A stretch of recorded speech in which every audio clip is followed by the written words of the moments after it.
मोहतरमा का कहना है कि मेरी सगी बहन ने मेरा घर खराब कर दिया, मेरी हस्ती बस्ती अज़दवाजी जिंदगी को जहन्नुम से भी बदतर बना दिया। मेरी बहन से किसी बात को लेकर मेरी लड़ाई हुई तो उसने उस बात का बदला लेने के लिए मेरे शौहर को कॉल की और कॉल करके ऐसा पता नहीं क्या कहा कि मेरे शौहर मेरे खिलाफ हो गए। बात बात पे मुझसे लड़ने लगे, झगड़ने लगे और मुझे बात बात पे ताने दिया करते और घर वालों को भी गालियां देते, बुरा भला कहते।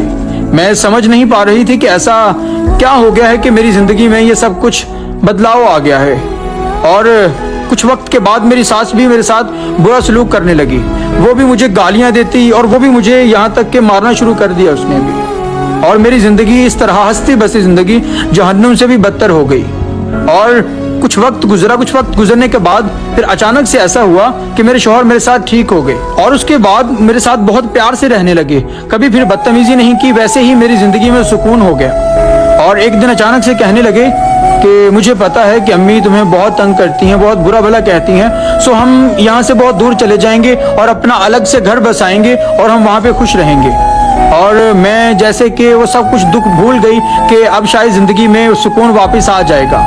और एक दिन मुझे कहने लगे कि वो जो तुम्हारा फलां प्लाट है वो तुम अम्मी के नाम कर दो ताकि अम्मी हमें पैसे दे और हम अपना घर बना लें।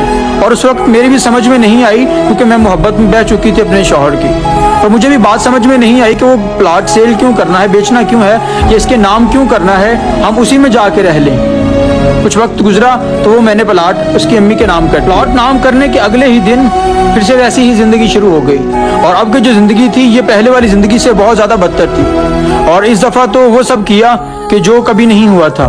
फिर शौहर ने मेरा हाथ पकड़ा और मुझे अब्बू के घर छोड़ आए और दोबारा लेने के लिए वापस कभी नहीं गए। तो कुछ वक्त गुजरा तो अब्बू मुझे वापस ससुराल छोड़ने गए, तो जो कि अब्बू को मैंने कभी कोई बात नहीं बताई थी, तो वहां जाकर अब्बू को पता चला कि मैं किस हाल में रहती रही हूँ और मेरे साथ क्या क्या सलूक होता रहा है। तो अब्बू ने मुझे वैसे ही वापस लिया और घर लेके वापस चले गए। और जब घर वापस आई हूँ तो कुछ टाइम के बाद कुछ वक्त घर में गुजरा तो मेरे सगे भाई बहन कभी कोई मौका नहीं जाने देते थे मुझे बातें सुनाने से, मुझे बेइज्जत करने से कोई मौका नहीं जाने देते थे। मैंने कभी किसी को बद्दुआ तो नहीं दी, लेकिन मैं अल्लाह पाक से मुकाफात अमल की उम्मीद रखती हूँ कि जिस तरह मैंने अपनी जिंदगी कुड़ कुड़ के इस जहन्नुम में गुजारी है, इस तरह की जिंदगी गुजारी है, अल्लाह पाक उनकी जिंदगियों से भी ऐसे सुकून खत्म करे ताकि उनको भी पता चले कि जिंदगियों में सुकून का ना होना जिंदगियों को किस तरह खराब करता है।